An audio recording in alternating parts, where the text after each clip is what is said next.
یه برنامه دیگه از مجموعه برنامه‌های محدوده خاکستری در خدمتتون هستیم.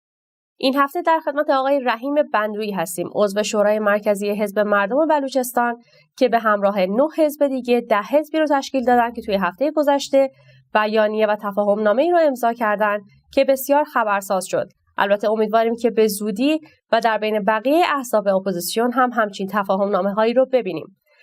آقای بندویی، شاید بد نباشه که در ابتدا به خود شما و حزب بپردازیم. این حزب از چه زمانی شروع به فعالیت کرد و چطور شد که فعالیتش رو آغاز کرد؟ ضمن سلام خدمت شما و بینندگان محترم شما. اجازه بدید من اول یک کم برم به گذشته این حرکت‌های سیاسی توی بلوچستان.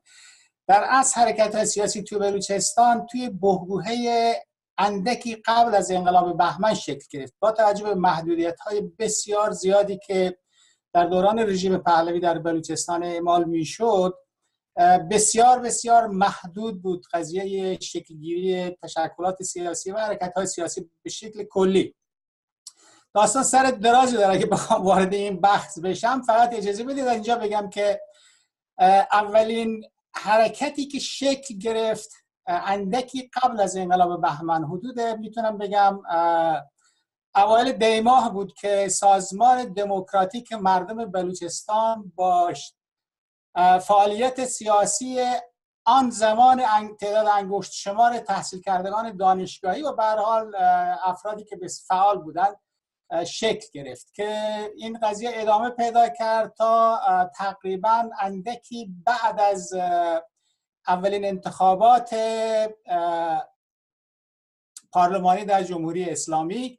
که دبیر کل این سازمان دموکراتیک مردم بلوچستان آقای دکتر رحمت الله حسین بور بودند و کاندید شد برای شرکت در انتخابات که متاسفانه ترور شد که جان سالم به در برد، منتها معیوبه. الان هم توی تهران هست و روی چرخدار و به هر حال زندگی آنچنانی نداره. که بعد از ایشون یک نفر دیگر رو در واقع کاندید کردیم که آقای احمد حسن رئیسی بود و ایشون با رأی بسیار بالایی در واقع میشه گفت اولین رأی ها رو آورد، منتها نهایتاً این رو در واقع گرفتند و زندانش کردن. حدود 10 سالی 8 سال 10 سال زندان موند و بعد از زندان آزاد شد و به جای ایشون به هر حال یک نفر از مولوی‌های آن زمان آقای دکتر نظر محمد دیدگاه در واقع برنده اعلام شدند و راه یافتند به مجلس که متاسفانه بعدها ایشون مورد واقعا شکنجه و اذیت و آزارهای بسیار زیادی از طرف نیروهای امنیتی قرار گرفت و کلی افشاگری هم کرد بعدا که چه بلاهایی سرش آوردن. کار ندارم. از اون زمان به بعد در واقع اون سازمان دموکراتیک مردم بلوچستان مورد حمله شدید قرار گرفت. هر آنچه که داشت همه مصادره شدند و نیروهای فعال اون زمان بسیاری دستگیر شدند، بسیاری هم به هر حال مجبور شدند که برای حفظ جان خودشون به شکل‌های مختلف چه در درون جای دیگه ایران بمونند یا در بلوچستان بمونند و نهایتاً تعدادی تونستند اوایل سال 1982 میشه معادل 1361 بله 63 فکر میکنم 61 درسته 1361 اون زمان در واقع تونستن تعدادی به هر حال برای حفظ جان خودشون از منطقه بلوچستان و از جای دیگه به هر حال هست بیرون برن و توی کشورهای اروپایی وقتی که رسیدن این مدت‌های زیادی طول کشید تا به هر حال خودشون رو تنظیم کنن با شرایط اونجا و به هر حال جا بیفتن و پس از اون یک بحث درونی در میان فعالین اون زمان که به هر حال انگیزه هایی داشتن، این در واقع اومدنشون تو اروپا باعث نشده بود که فراموش کنن آنچه را که لمس کرده بودن خودشون در بلوچستان و در کل ایران. نهایتاً به یک بحث های درونی در واقع ادامه دادند که خوشبختانه یه نشریه به اسم تران را انداختیم. بچهای بلوچ رو دارم میگم. و پس از حدود 5-6 سال در واقع بحث های درونی و بیرونی و به شکل مقاله نوشتن ها و انتقاد ها اینا، نهایتاً 2003 به این نتیجه رسیدیم که حزب مردم بلوچستان رو تشکیل بدیم، به دلیل اینکه افراد متنوعی با بک‌گراندها و پیش‌زمینه‌های متنوعی از تشکلات سیاسی مختلفی که در گذشته بود، تفکرات مختلفی که در واقع داشتند، به دلیل اینکه این حزب رو تلاش شد که یک حزب ایدئولوژیک نباشه، با معیارهای حقوق بشری و با معیارهای دموکراتیک اون اصول رو تنظیم بکنیم که هر کسی با هر فکر و عقایدی که داره آزاد است باشه، ولی اون اصول رو باور بکنه میتونه عضو بشه. به همین دلیل الان هم در حزب مردم بلوچستان ما افراد متنوعی رو داریم توش از نظر تفکری، ولی در هر صورت اون معیارهایی که لازم هست به عنوان معیارهای محوری باشن، اصول محوری باشن، مورد قبول همه اعضا هست و به این شکل حزب مردم بلوچستان در واقع میشه گفت به شکلی نوه سازمان دموکراتیک مردم بلوچستان هست، متاسفانه در خارج از کشور شکل گرفت و این خود در واقع یک شاهد و یک دلیل هست بر اینکه آنجایی که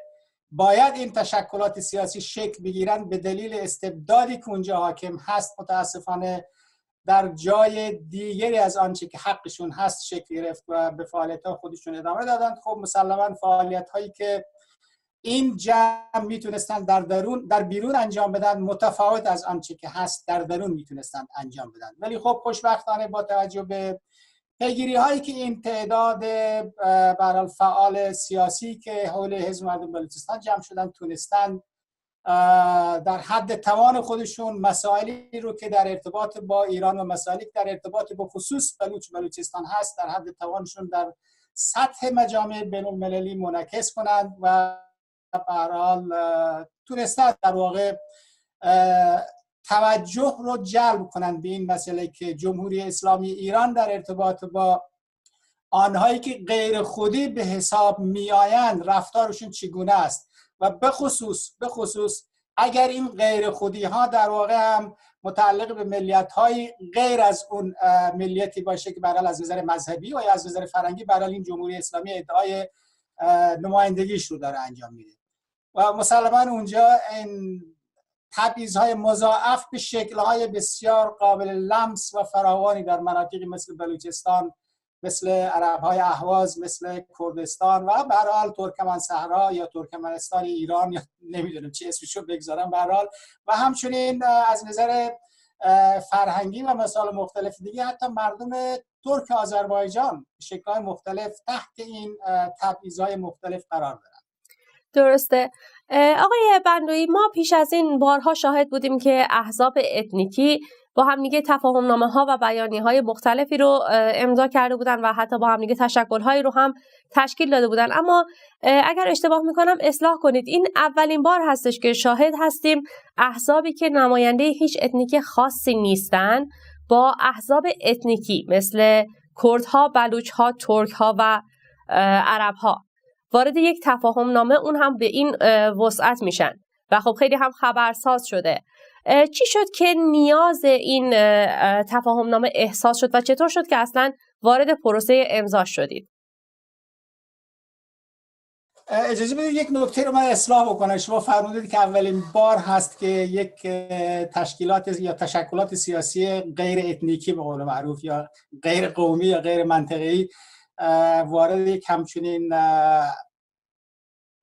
همبستگی گسترده‌ای شدند. این قضیه اتفاقا اجازه بدید برمیگرده به حداقل یعنی بعد از شکلگیری کنگره ملیت‌های ایران فدرال که همشون در واقع تشکلاتی بودند که متعلق به ملیت‌های مختلف از گوش‌های مختلف ایران بودند که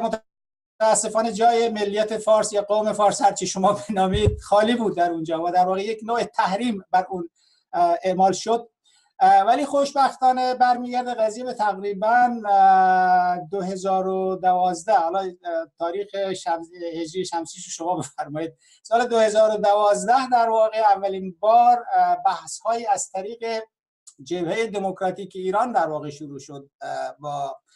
اعضای کنگره ملیت‌های ایران فدرال و تشکلات سیاسی دیگری که نهایتاً پس از نزدیک یک سال بحث یک مجموعه‌ای رسیده بودیم و یک کنفرانسی رو در شهر کل 2013 بود فکر می‌کنم شکل دادیم که با تمام نزدیکی‌هایی که داشتیم متاسفانه اونجا کلمه فدرال یا جمله فدرال باعث شد که این جریان شکل نگیره، این همبستگی شکل نگیره. اما این ارتباطات به همین شکل حفظ بود، یعنی قطع ارتباط به هیچ وجه نبود تا نهایتاً حدود 2 سال پیش مجددا این حرکت ها شروع شد و به طور مشخص پیگیر این قضیه جبهه دموکراتیک ایران بود که خوشبختانه این دفعه نتیجه داد و ما در واقع شورای دموکراسی خواهان ایران رو 1 سال پیش تشکیل دادیم که اونم در شهر کلن بوده، احتمالاً کمابیش در جریان هستید. ولی این مسئله یک مسئله باز میشه گفت تکاملی است و ادامه همان نوع حرکت هاست، با توجه به اینکه این بار تشکلات غیر اتنیکی دیگری که به هر حال اگر نمیدونم عنوان سرتاسری رو بخوایم اطلاق بکنیم شاید به این شکل بخوایم بگیم که پیش قدم شدن و این حرکت الان به اینجا رسیده که به هر حال این 10 جریان سیاسی اعلام موجودیت که عرض کنم نه، ولی در واقع این اعلامی است یا در واقع به یک تفاهم نامه‌ای رسیدند که به شکل فراخوان مطرح شده به دلیل اینکه هنوز اعلام موجودیت رسمی به عنوان یک جبهه نکرده و قرار هست که پس از رایزنی‌های مختلف و ببینیم عکس‌العمل‌ها چی خواهد بود در مقابل این نوع عکس‌العمل‌های تشکلات سیاسی مختلف و اپوزیسیون مختلف و نهایتاً به زودی در واقع کنفرانسی شکل خواهد گرفت که در اونجا اعلام رسمی خواهد شد، در اون کنفرانسی که به همین مناسبت انجام خواهد شد. ممنونم از توضیحات شما. در متن این تفاهم نامه اومده که بر جمهوری پارلمانی و فدرالیسم و پس از اون بر همزیستی و ضرورت اتحاد تاکید میکنید شما 10 حزب. شاید یه مقدار اینجا شفاف نباشه. آیا قبول داشتن جمهوری و فدرالیسم الزاماً یک پیشفرض برای شما، پیش شرط برای شما برای اینکه بتونید با بقیه احزاب و جناح‌ها مذاکره بکنید، یا اینکه نه حزبی که فرضاً فدرالیسم یا جمهوری رو قبول نداشته باشه و فرم دیگه از حکومت مد نظرش باشه اما حاضر به همکاری باشه هم میتونه با شما وارد مذاکره بشه؟ ببینید این قضیه پراکندگی در اپوزیسیون متاسفانه یک موضوع بسیار دردناکی است. برمیگرده به نزدیک 40 سال دیگه این قضیه. ما معتقدیم که بیشتر این پراکندگی هایی که همکنون وجود داره حول و حوش همون اصولی است که باید به شکل عام یا به شکل مشترک باور داشته باشیم که این همبستگی شکل بگیره. ولی می‌بینیم که در طول این مدت پراکندگی در میان حتی اونهایی که به شکل جمهوری‌خواه و فدرالیست هستند و حتی اونهایی که به شکلی به هر حال پادشاهی پارلمانی می‌خواهند، پراکندگی متأسفانه هنوز هست. به همین دلیل ما به این نتیجه رسیدیم که این بهتر خواهد بود که اگر جمهوری‌خواهان با همدیگه متحد بشن و پادشاهی خواهان پارلمانی با همدیگه متحد بشن، پس از آن راحت‌تر میتوان در واقع یک نوع همبستگی روی اون نکات مشترک انجام داد. چرا که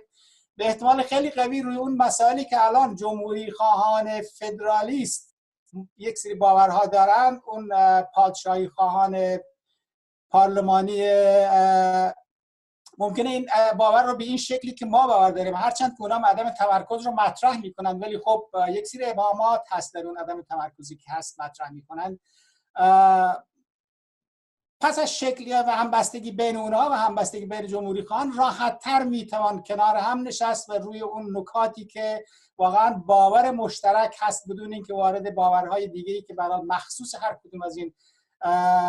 همبستگی‌ها خواهد بود راحت‌تر میتوان در واقع چیز کرد. نه، ما به این باور نیستیم که فقط جمهوری خواهان میتوانند یا فقط یک ملیت میتواند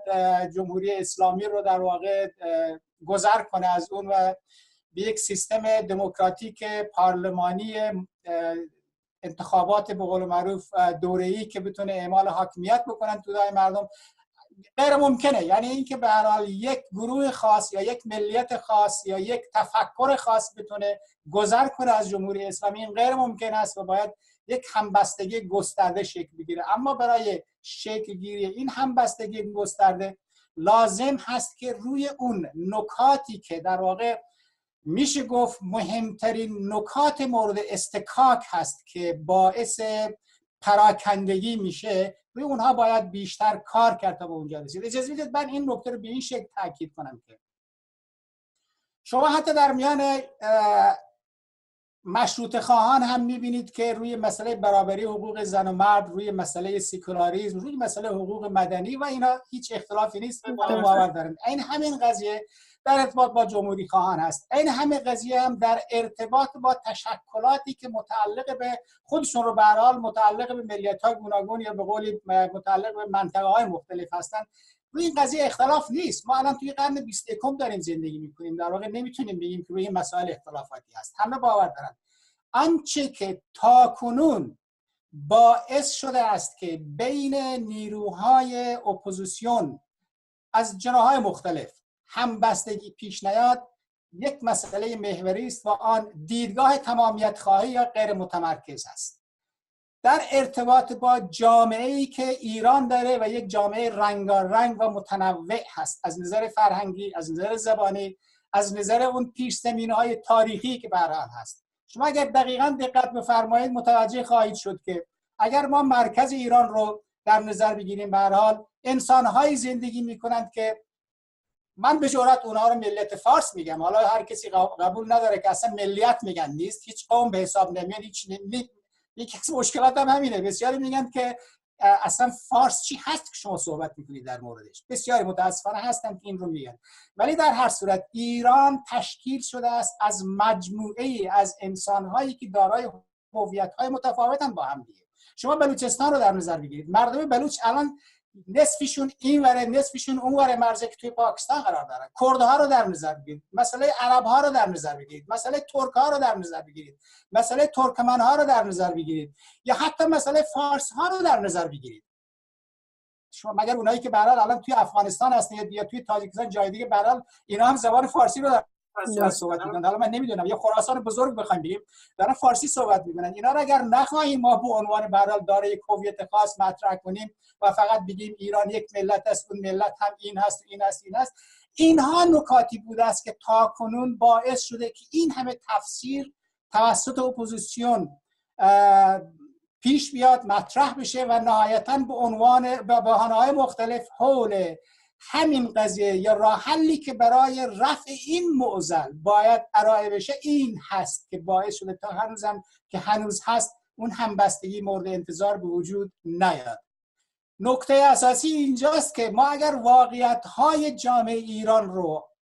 نخواهیم قبول بکنیم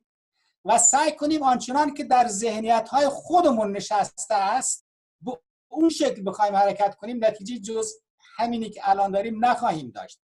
فراموش نکنید که از زبان روی کار آمدن رژیم پهلوی پس از اون کودتایی که علیه انقلاب مشروطیت شد، علیه اون انجمن‌های ایالتی ولایتی که در درون قانون اساسی مشروطیت بود شد، از اون زمان تا کنون نزدیک به یک قرن هست. اندیشه‌ای که شکل گرفته در طول این قرن در اذهان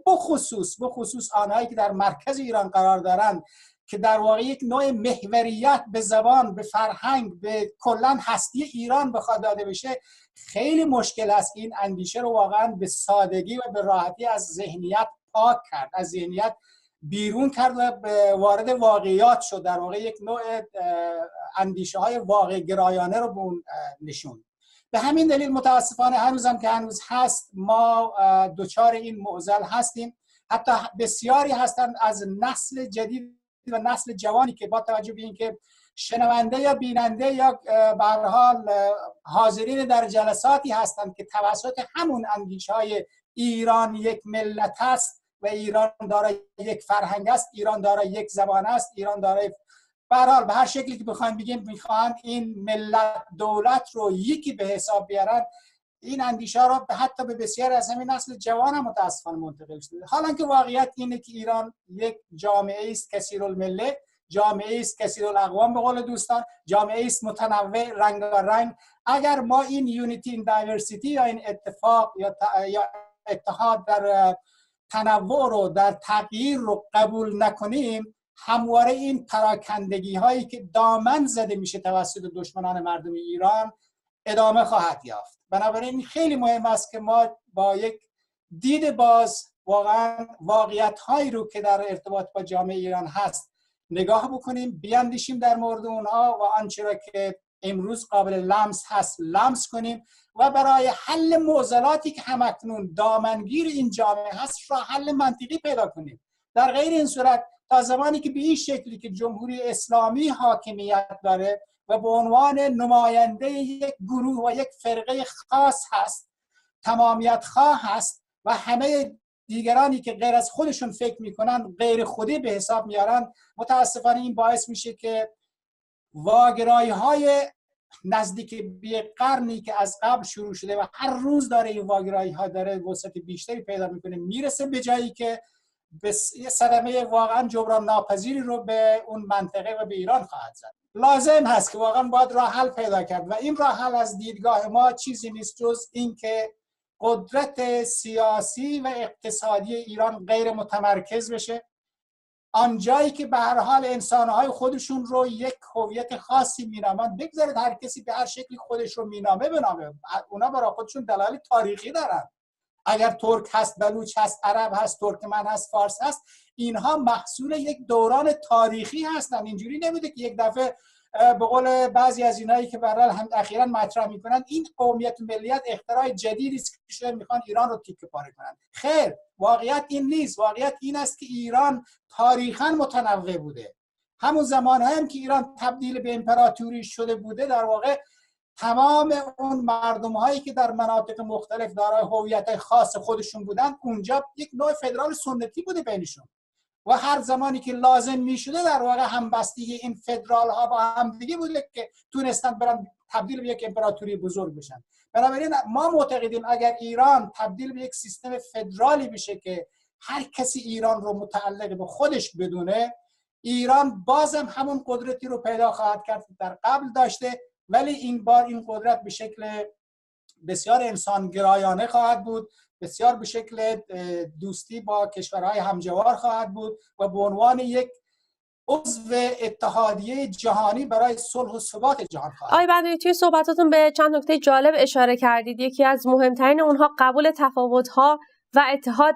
ضمن قبول این تفاوت هاست که خب واقعا بهتره که همه از این درگیری با کلمه ها خودشون رو فارغ بکنن و به مفاهیم بپردازن. به هر حال این تفاوت فرهنگی و این تنوع فرهنگی و زبانی که توی کشور ما هست غیر قابل انکاره. اما شاید الان بیشتر از اون که به مسائل فرهنگی بخوایم بپردازیم، فرصت خوبی باشه که به مبحث فدرالیسم بپردازیم. میخوام از شما بپرسم که اساساً چرا فدرالیسم رو برای ایران سیستم مناسبی میدونید؟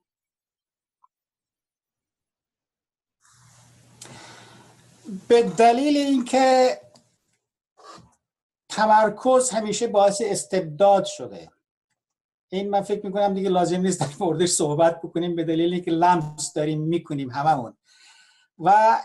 این یک مسئله است. و حتی در جوامعی که از نظر جامعهشون رنگارنگ نیستن، یعنی فقط یک ملت هست با یک زبان، حتی اونجا هم سیستم فدرالیسم یا عدم تمرکز اداری دارن. حقوق رو به هر حال به یک شکلی میدن به مناطق مختلف، به همون شوراهای نمیدونم ایالت ها بگیم، استان ها بگیم، شوراهای شهر، و از اونجا برای اختیارات رو اونجا میگن. ولی میدونیم که در ارتباط با جامعه ایران حتی تصمیمات یک شهردار که بخواد یک تصمیم رو برای اجرای شهرش بگیره، حتی همین امروزیم که به اصطلاح شورای شهر هست،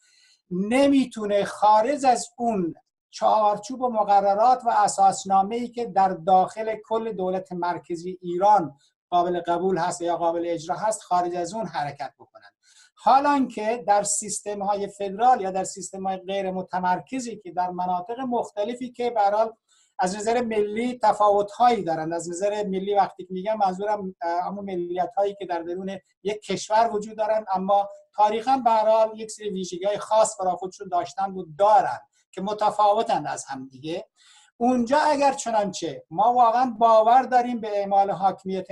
مردم اونجا باید این حق رو داشته باشند که با انتخاب نمایندگان خودشون و تشکیل پارلمان منطقه‌ای خودشون اعمال حاکمیت بکنن برای اینکه اون پارلمان یک دولت، یک حکومت منطقه‌ای در واقع داشته باشه برای اجرای تمام مسائلی که است. یعنی این که اون منطقه به هر حال در ارتباط با اون مسائل خاصی که خودش داره، ویژگی‌های خاصی که خودش داره، دارای قوانین منطقه‌ای خاص خودش خواهد بود در نتیجه ضرورتی نخواهد بود که مثلا یک فرماندار یا یک نمیدونم کسی که مسئول دولت هست یا یک شهردار از جای دیگه بخواد از تهران تعیین تکلیف بگیره برای خودش. اون در واقع خودش در همون منطقه‌ای که هست، متناسب با نیازهایی که اونجا هست، متناسب با فرهنگی که اونجا حاکم هست، متناسب با اون در واقع اعمال حاکمیت خواهد کرد و به مسائلی که ضرورت هست برای اینکه یک جامعه در رفاه داشته باشند، یک ثبات اقتصادی داشته باشند، خودشون بهتر میتونن مسائل خودشون درک کنند و راه حل پیدا کنند و اعمال کنند. به همین دلیل ما باور داریم که اگر این قدرت سیاسی و قدرت اقتصادی تقسیم بشه در بین اون مناطقی که به هر حال به شکل‌های مختلف داره هویت‌های خاص خودشون هستند، این راحت‌تر میتونه جواب بده برای اینکه بعداً همین مردمی که در جای مختلف هستند از همون حاکمیت ملی که داریم صحبت میکنیم، بخشی از حاکمیت ملی خودشون رو به شکل اشتراکی با همه ملیت‌های دیگه‌ای که در اونجا هستن، همه اقوام دیگه‌ای که در ایران هستن، همه مردمان دیگه‌ای که هستن، حالا که نخواهم قبول بکنیم قضیه ملیت اقوام رو، میتونن اشتراکاً از اون حاکمیتی که به اشتراک گذاشتن دولت مشترک مرکزی تشکیل بدن که همه باور داشته باشن، همه اعتقاد داشته باشن و احساس بکنن که اون دولت مشترک متعلق به همه اونهاست. یعنی اینکه اونها مردم مختلف از گوشه‌های مختلف در اون دولت مشترک میتونن اعمال قدرت بکنن. در نتیجه قدرت به یک قشر خاصی تعلق نخواهد گرفت و این باعث خواهد شد که دموکراسی نهادینه بشه در داخل جامعه متنوع مثل ایران. و به باور ما عدم تمرکز و به خصوص اگر به شکلی باشه که ما باور داریم و در اون جهت داریم حرکت میکنیم به شکل سیستم فدرال باشه، این میتونه بهترین نوع دموکراسی رو در داخل جامعه متنوع ایران به وجود بیاره. آقای بندوی، این عذرخواهی می‌کنم، این قدرت دادن به مناطق مختلف شاید این شایعه به وجود بیاره که ممکنه باعث بشه که مناطق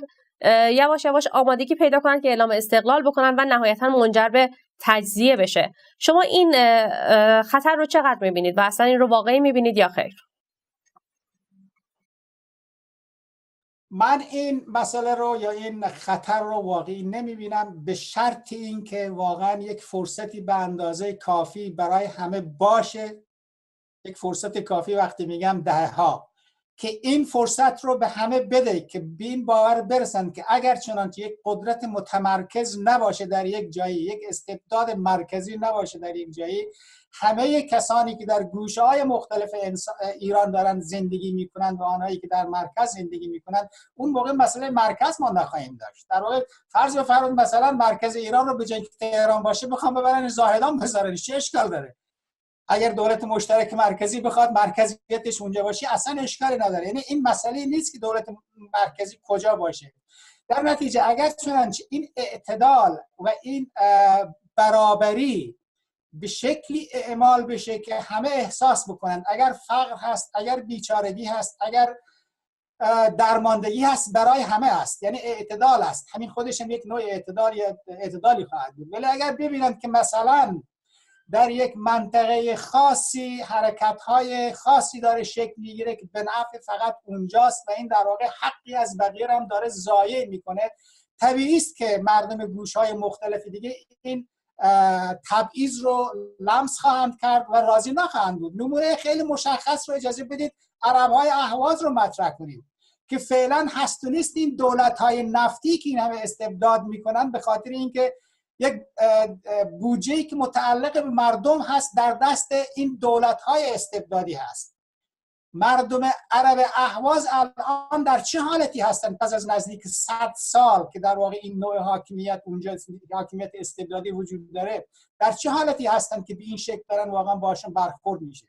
بله، اگر قرار باشه سیستم فدرال هم باشه و بعد از 30 سال 40 سال باز هم همچنین احساس‌هایی وجود بیاد، معنیش اینه که اون دولت مرکزی، اون دولت مشترک مرکزی قاصر بوده و نتوانسته است یک حس برابری به وجود بیاره در میان همه ساکنان ایران هر کجایی که هستن. ببینید مسئله اینجاست، در اون منطقه هم که مثال میذارم، مثلا در بلوچستان وقتی که یک حکومت فدرال هست اونجا، تمام ساکنان اونجا به عنوان شهروندان برابر حقوق باید باشند. یعنی هر آنچه که در اون قانون اساسی مرکزی ایران به عنوان در ارتباط با برابری حقوق زن و مرد، در ارتباط با برابری حقوق ادیان و مذاهب مختلف، در ارتباط با حقوق شهروندی که کلا هست، حقوق شهروندی که در واقع به شکل‌های مشخص در منشورهای مختلف سازمان ملل تصریح شده است، همه حکومت‌هایی که در مناطق مختلف هستند باید مجری این قوانین باشند. منهای اون که به هر حال یک سری اختیارات در ارتباط با اون مناطق مختلفی که درشون هستند از نظر سیاسی و از نظر اقتصادی در دست خواهند داشت. اون بحث دیگه است. به هر حال قانون مشخص میکنه، قانونی که پس از در واقع تشکیل مجلس مؤسسان و اون قانون اساسی که به تصویب خواهد رسید، به تصویب جمع و اون قانون اساسی برای اینکه کاملا قانونیت و مشروعیت پیدا بکنه، احتمالاً یک رفراندوم گذاشته خواهد شد. اون قانون در واقع قابل اجراست در تمام مناطق ایران، فرق نمیکنه کجا ایران باشه. در چنین حالتی من فکر میکنم که شاید مثلا در 5 سال اول، 10 سال اول به دلیل مصیبت هایی که از قبل در واقع به ارث برده شده توسط اون دولت های بعد از گذار زمان ببره، ولی حداقل انتظار هست پس از یک دهه به بعد این برابری ها رو به سمتی بگذاره که همه احساس بکنند که بله این برابری داره اجرا میشه. یعنی این حس باید وجود بیاد. اگر این حس وجود نیاد، بله بعد از 20 سال، 30 سال، 40 سال دیگه همین آش و همین کاسه خواهد بود. هر کجا که تبعیض باشه، انسان‌های تبعیض شده به هر حال ممکنه تحمل کنن تا مدتی، ولی پس از مدتی دیگه غیر ممکن است. شما شنیدید که اخیراً حتی در بلوچستان هم مولوی عبدالحمید هم که به هر حال یکی از کسانی است که معتدل‌ترین فرد هست، گفته بابا 40 سال دیگه این جمهوری اسلامی حاکم شد، بعد از 40 سال نه تنها هیچ کاری نکرده، همه کارا دیگه واقعا رو به وخامت گذاشته، در نتیجه باید دیگه کوتاه بیان، دیگه این راهش نیست دیگه از این که ادامه بدن بازم همین. حالا همین بعد از 30-40 سال اگر همچین حالتی باشه، مطمئن باشید اون موقع مستقل خواهند شد. اون موقع یک شکل دیگه خواهد داشت. نسل شما یا نسل من نخواهد بود. نسل‌های آینده برای مشکلات خودشون رو به شکل‌های دیگه حل خواهند کرد. شاید در اون زمان نسل‌های آن زمان واقعا آنچنانی باشند که مثل چکسلواکی بین دو تا ملت چک و اسلواک یک رفراندوم شکل بگیره و هر کدوم برای خودشون آزادانه بدون خونریزی واقعا مستقل بشن. الان هم دوباره دارن صحبت میکنن که بیایید دوباره به هم دیگه بپیوندیم آزادانه. یعنی اگر چنانچه این اتحادها آزادانه باشه و مطمئن باشید که راحت‌تر خواهد بود به این که به این همبستگی، به این همزیستی مسالمت آمیز به شکل تداومدار، به شکل پیوسته ادامه داشته باشه این همزیستی. درسته. آقای بندوی، در مورد فدرالیسم و ایده فدرالیسم که در حال حاضر مطرح میشه، یکی از نگرانی هایی که خیلی زیاد هم از طرف مخاطبین و مردم مناطق مختلف مطرح میشه این هستش که فدرالیسم قومی ممکنه توی ایران یا حالا اینطور بگیم فدرالیسم قومیتی ممکنه که مشکل ساز بشه، چون در واقع ما توی هیچ منطقه‌ای از کشور تک قومیتی نیستیم، همه جا بافت‌های ترکیبی داره. شما چه نوعی از فدرالیسم رو برای کشور مناسب می‌بینید با توجه به تعاریفی که کردید و چقدر میتونید که تضمین بکنید که حقوق بقیه اقلیت‌ها توی هر بخش از این فدرال‌ها مورد تبعیض قرار نخواهد گرفت؟ شما این مسئله رو که مطرح کردم بیاد این نکته افتادم که در زمان رضا شاه بخشای بزرگی از بلوچستان به استان کرمان و به استان خراسان و همچنین هرمزگان داده شد. من میتونم بگم تقریبا 1/3 کل مساحت بلوچستان رو،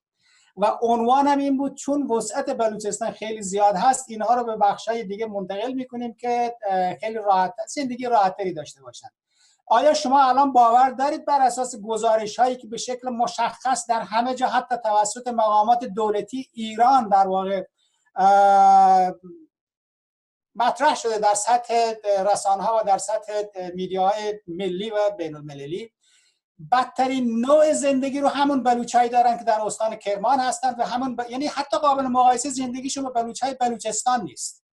درست. من میخوام اینو بگم که اگر چنانچه واقعا ما این سیستمی که داریم مطرح میکنیم که به شکل فدرالیسمی باشه که در اونجا به هر حال تو در هر منطقی از اون گوشه‌های فدرال باشه، هر نوع اختلاط قومیتی باشه، حقوقشون باید تامین بشه، حقوق فرهنگی، زبانی، نمیدونم سیاسی اقتصادیشون باید تامین بشه. اگر اینجور باشه مشکلی پیش نخواهد اومد. بله ما الان از نظر در واقع این سیاست‌هایی بوده که از زمان رژیم پهلویان اعمال شده که بخشای از کردستان رو گذاشتن توی آذربایجان، بخشای از آذربایجان رو گذاشتن توی بخشای فارس‌نشین یا توی بخشای کردستان. این همین قضیه در ارتباط با بلوچستان چیزی که بوده در واقع همیشه این اختلاطات رو سعی کردن که به سمت همون یک ایران، یک ملت، یک کشور، یک فرهنگ، یک زبان ماده باشه. از این کانال‌ها، از این ابزارها استفاده شده. ولی الان اگر چنانچه این سیستم فدرال فرض فرمایید اون بخش‌های از مردم کرد که در آذربایجان قرار دارن سیستمی اجرا بشه اونجا که بتونن به مسائل فرهنگی، زبانی و هویتی خودشون هم حق برابر داشته باشن، بتونن اجرا بکنن، مشکلی نخواهد بود. اما این بهتر خواهد بود اگر چنانچه قرار باشه که آموزش فرض بفرمایید به زبان مادری شروع میخواد بشه از مسائل از دوران ابتدایی. طبیعی است که اگر چنانچه در یک اقلیم یا در یک منطقه، در یک خطه، در یک ایالت، هر چیزی رو بگذاریم، در یک استان اسمش رو بگذاریم، اونجا اگر چنانچه از یک به قول معروف ملیت باشند، از یک قوم باشند، از یک به اصطلاح هویت باشند، حداقل میشه گفت مثلا اداره آموزش و پرورش راحت‌تر میتونه به مسائل آموزش زبان مادری اینا کمک بکنه و بهتر پیش بره. اصراری بر این نیست. حالا هرچند که ما ملیت ها دقیقاً تاکیدمون بر فدرالیست به شکل ملی جغرافیایی است، اما این باز بستگی داره به این که پس از گذر از جمهوری اسلامی اون حرکت ها یا اون برحال جنبش هایی که شکل خواهد گرفت پس از اون برای شکل گیری مجلس مؤسسان اون قانون اساسی، نیروهای حرفه‌ای، اشخاصی که واقعاً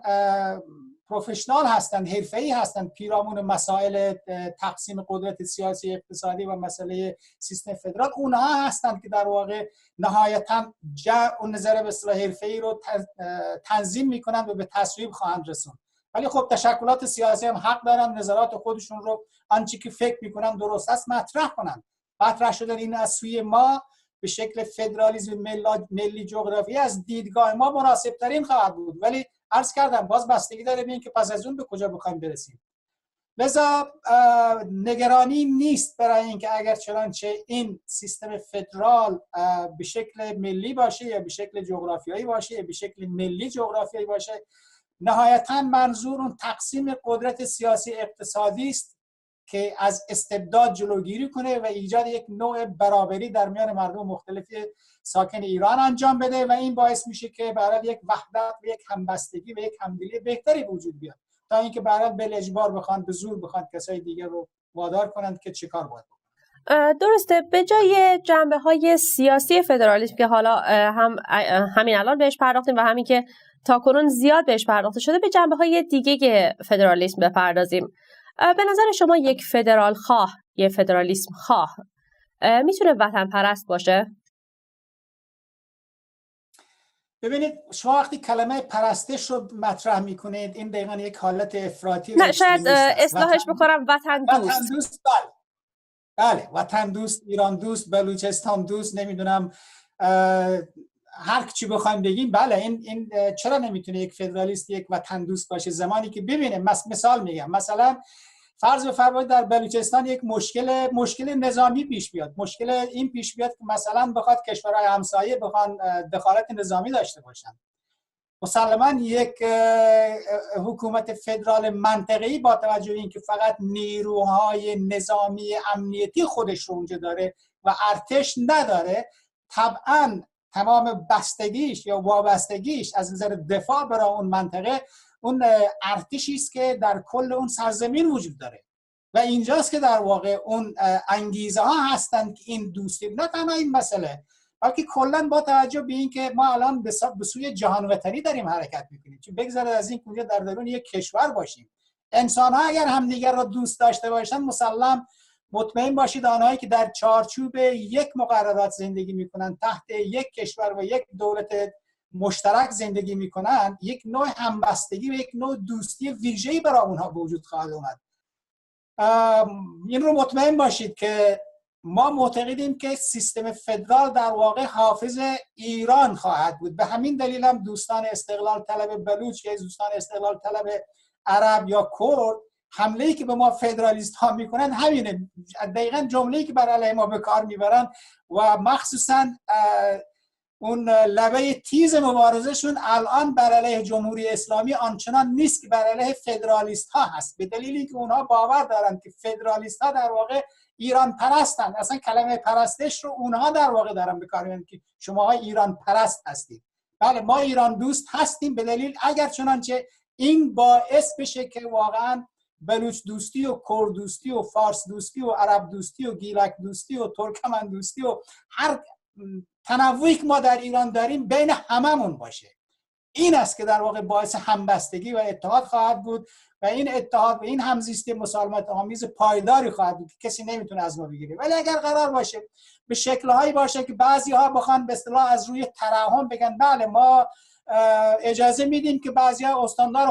خودشون انتخاب بکنن، مسلماً این نوع نگرش برای عدم تمرکز، این نوع نگرش برای ایجاد همبستگی کارها نخواهد بود. اون انتظاری رو که داریم، همون کلمه‌ای که شما به عنوان ایران پرستی مطرح میکنید، اون حتی ایران دوستی رو هم در واقع تضعیف میکنه تا چه رسد به بخش دیگه ای که شما مطرح فرمودید. درسته. از جنبه اقتصادی چطور میتونید یه جزئیاتی یا حتی یه کلیاتی راجع به سیستم اقتصادی فدرالیسم برای بیننده های ما بگید؟ شاید خیلی‌ها با این سیستم آشنا نباشن و احتمالا شما هم شنیدید و دیدید از جمله انتقاداتی که میکنن، مثلا نگرانی از این که تمام درآمد نفت قراره برای خوزستان باشه هستش. میتونید یه توضیح کلی راجع به این مسئله بدین؟ ببینید اون قانون اساسی که به هر حال بعداً توسط مجلس مؤسسان به تصویب خواهد رسید و مشخص میکنه که وظایف دولت مرکزی، اختیارات دولت مرکزی چیست و وظایف و اختیارات دولت‌های منطقه‌ای چیست، حکومت‌های عضو منطقه‌ای چیست، اون یک مسئله است که به هر حال بعداً مشخص خواهد شد. اما ماها به عنوان کسانی که خواهان این عدم تمرکز به شکل فدرالیسم هستیم، خب مسلماً انتظار داریم که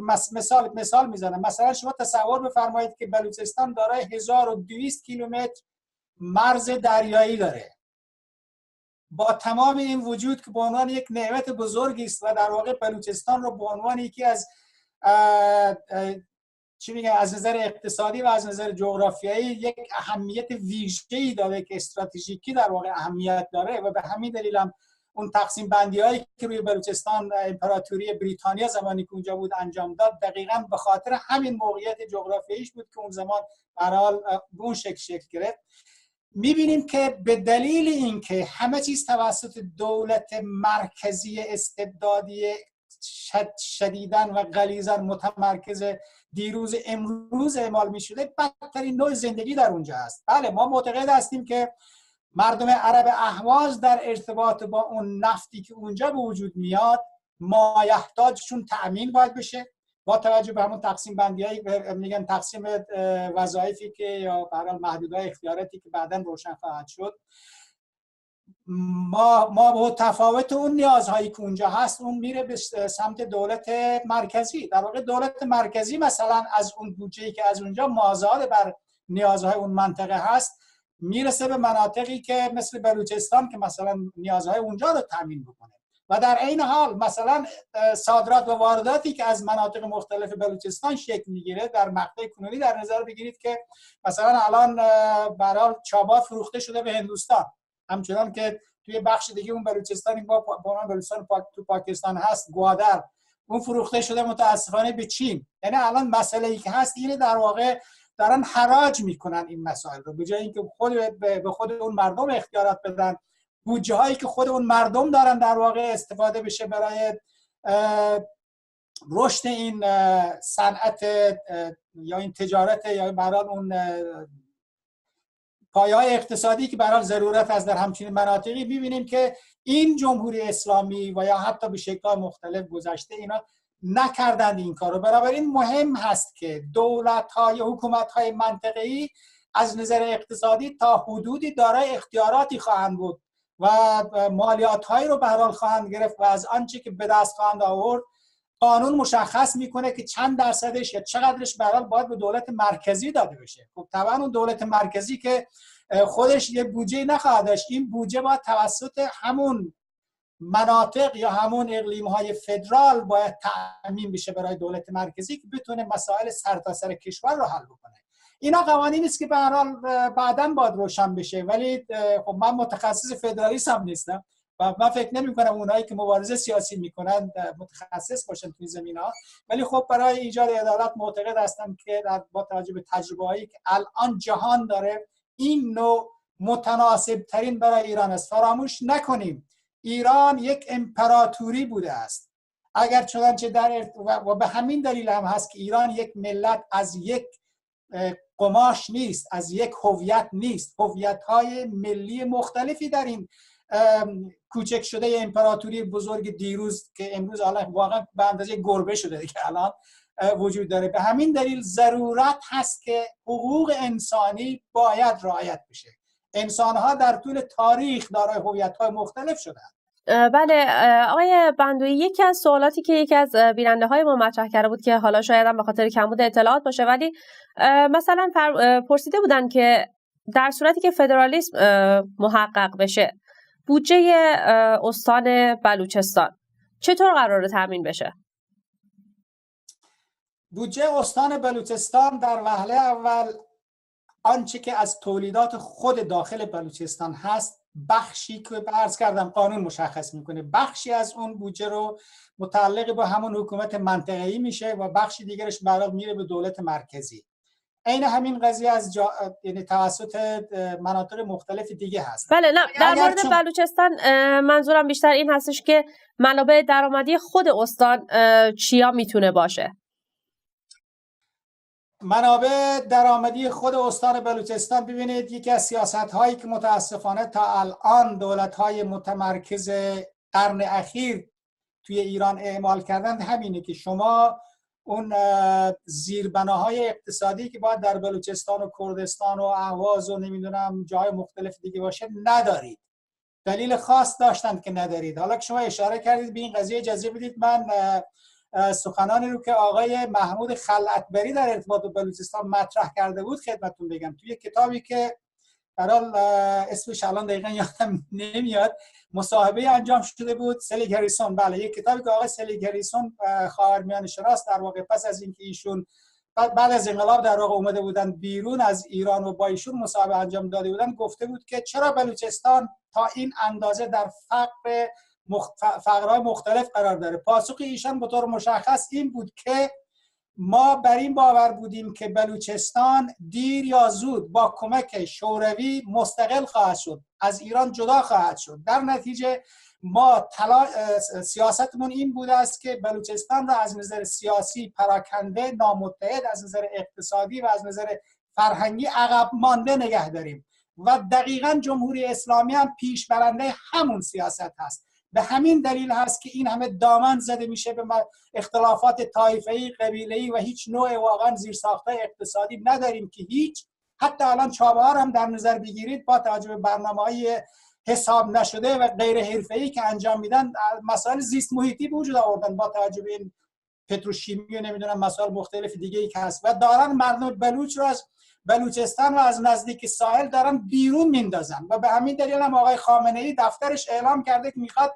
2.5 میلیون در ظرف این 5 سال آینده به سواحل بلوچستان بفرسته. به قول خودش سواحل مکران آمایش جمعیتی داشته باشن. ببینید اینا همش بیانگر این سیاست است که عقب مانده نگه داشته بشه. الان بلوچستان در پاسخ اون سوال شما بگم بله درآمدهای آنچنانی نداره، ولی اگر چنانچه اون زیرساخت‌های اقتصادی از طریق دولت مرکزی و با کمک اون حکومت منطقه‌ای شکل بگیره، بلوچستان میتونه واقعا بهترین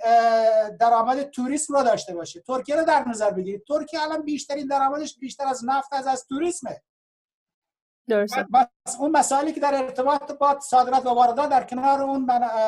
ساحل خواهد بود، سواحل نزدیک 1000 کیلومتر خواهد بود، اون رو در نظر بگیرید. با توجه به منابع زیرزمینی که داره، شما الان خودتون متوجه بودید و مطمئنا شنیدید و خوندید که چقدر منابع طلا واقعا که با درصد بسیار بالایی کشف شده اونجا. مناطق نفت رو داریم بگیم، بیشترین الان ثابت شده که در واقع عمیق‌ترین و غنی‌ترین ذخایر نفتی خاورمیانه تو اون منطقه است. بنابراین اینها حرفهای مفتی است که داره زده میشه که نمیدونم بلوچستان هیچی نداره به خاطر همین. نه خیر، اینها سیاست‌های دولت‌های متمرکز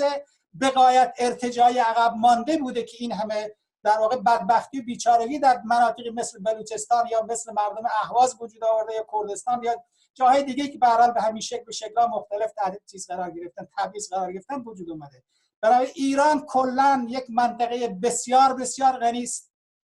و خود مردم، توده‌های مردم ایران با همدیگه هیچ اختلافی نداشته و ندارن. متاسفانه حکومت‌های مرکزی بودن که همیشه سعی کردن از ابزارهای مختلف برای ایجاد اختلاف بین مردم، از جمله اخیراً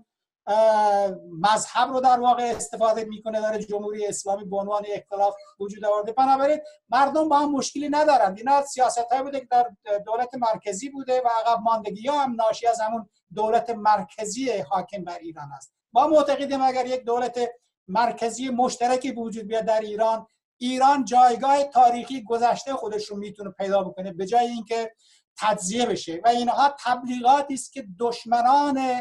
مردم ایران و یا دوستان نادان مردم ایران دارن مطرح میکنن به دلیل اینکه واقعیت‌ها رو حاضر نیستن بپذیرن.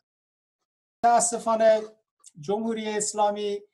سیاستش در ارتباط با اون غیر خودی هایی که شدیداً غیر خودی هستند، مثلا هم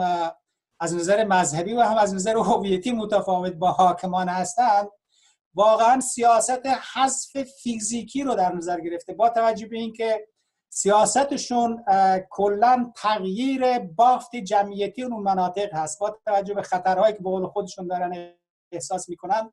و این سیاست حذف فیزیکی باعث شده که در مثلا بلوچستان واقعا یک حکومت نظامی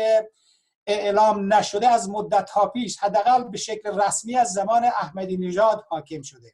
و می‌بینیم که به چه شکل بی‌رحمانه‌ای واقعا جوان‌های بلوچ رو به رگبار می‌بندند، حالا به بهانه‌های مختلف عرض کردن، و حتی اونها هم که به شکل‌های مختلف هم سعی میکنن گروه دستگیر کنن و تحت شکنجه‌های مختلف قرار بدن و به اعمال ناکرده وادار به اعتراف بکنن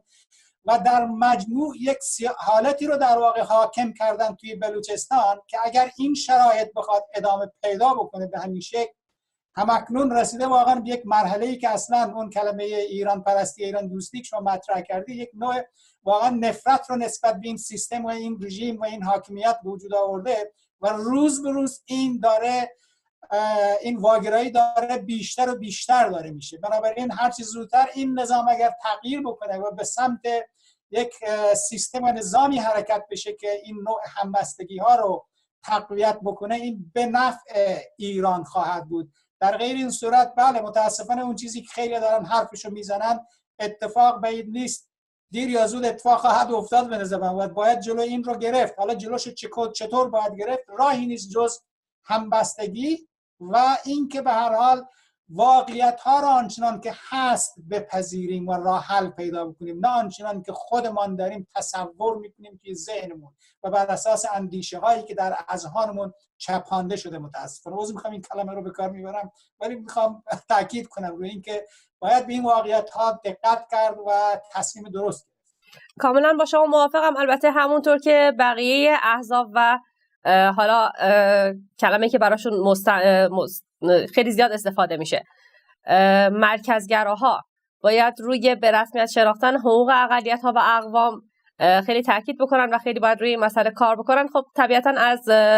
احزابی مثل شما هم انتظار میره که از جانب مقابل این مسئله رو برای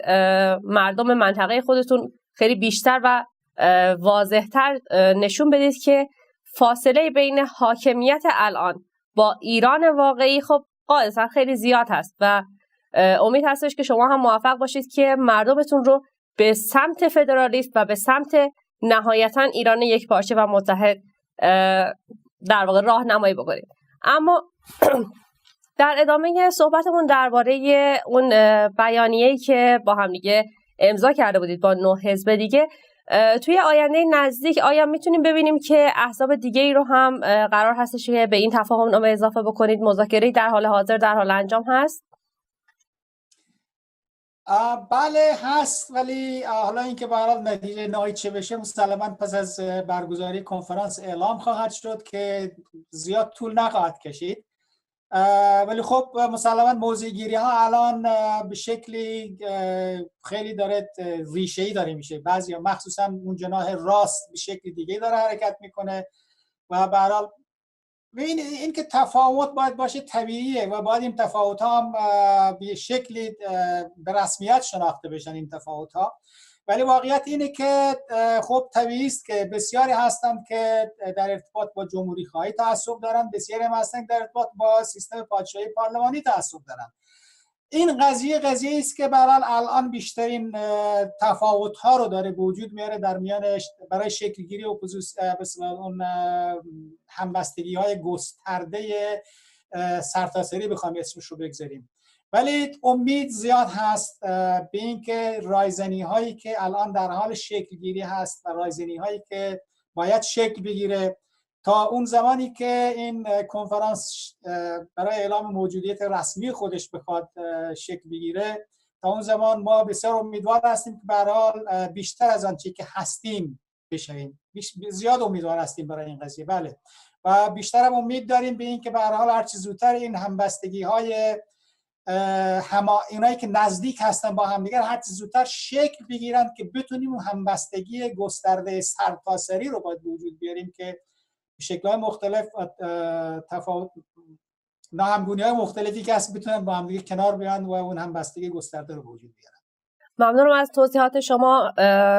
فکر می‌کنم که جواب اکثر سوال هامون رو به زیبایی و به شفافیت از شما دریافت کردیم. اگر حرف پایانی دارید میشنویم. من عرض دیگه ندارم الان. در هر صورت آنچه که مشخص هست همین قضیه است که همچنان که خود شما فرمودید فعالین سیاسی بلوچ در ارتباط با مردم بلوچ و بلوچستان، مردم بلوچ وقتی که میگم هم اون ملیتی که من به عنوان یا ما به عنوان ملیت بلوچ مطرح میکنیم و هم غیر بلوچ هایی که در بلوچستان هستند و به هر حال خودشون رو بلوچ نمیدونن اما خودشون رو بلوچستانی میدونن چون در بلوچستان متولد شدن و هستن، اینه که مسئله تقسیم قدرت سیاسی و به شکل سیستم فدرال یا هر شکل دیگه که به هر حال به شکل عدم تمرکز باشه به نحوی که در اون مناطق پارلمان‌های منطقه‌ای و حکومت‌های منطقه‌ای باشن، این مسئله رو در میان توده‌های مردم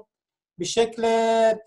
کاملا روشن و واضح مطرح بکنن تا مردم به این باور برسن. و این رو مطمئن باشید که تا الان بسیار از میتونم بگم اکثریت فعالین سیاسی بلوچ در واقع مدافع همین نوع نگرش بودن و در ارتباط با ایجاد همچنین ذهنیت یا آگاهی در ارتباط با توده‌های مردم بلوچ حرکت کردن و خوشبختانه تا الان میشه گفت که این مسئله داره به شکلی جا میفته و اگر جا افتاده است، حالا فکر میکنم جا افتاده است، ولی اگر جا افتاده است داره جا میفته به این که مردم باور به این داشته باشند و دارن بسیاریشون که ایران غیر متمرکز به شکلی که ایجاد برابری میان انسانهای گوناگون ایران بکنه، به شکل هویت‌های مختلفی دارن ایجاد برابری و همبستگی بکنه، این دامن میزنه تقویت میکنه همزیستی مسالمت آمیز برابری رو در ایران و این باعث میشه که اون ایرانی که شما مطرح کردید و جای نگرانی و برای دلواپسی برای بسیاری هست، رفع نگرانی و رفع دلواپسی خواهد شد. و این باز بستگی داره به این که نه تنها فعالین سیاسی بلوچ بلکه نه تنها فعالین سیاسی ملیت‌های مختلف، بلکه ما انتظار داریم که فعالین سیاسی دموکرات و برابری طلب مرکز ایران هم